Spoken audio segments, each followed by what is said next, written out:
Salut les buteurs, petit clin d'œil à André Pretorius qui était le dernier buteur à utiliser du sable pour son tir au but.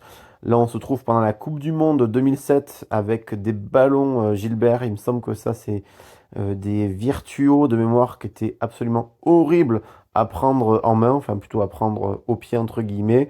Les tirs de sable aujourd'hui me paraissent un petit peu compliqués pour plusieurs raisons.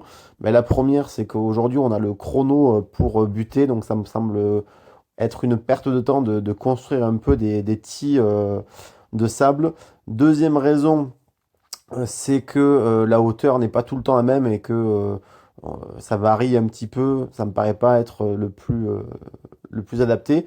Par contre, ce que j'aime beaucoup, c'est ça, la création de la petite ligne, la trajectoire, le repère visuel concret qui peut aider à mieux s'aligner et surtout à guider à un bon transfert d'énergie, à une bonne traversée de balle. Ça peut vraiment être entre guillemets intéressant. C'est un des seuls points entre guillemets à retenir.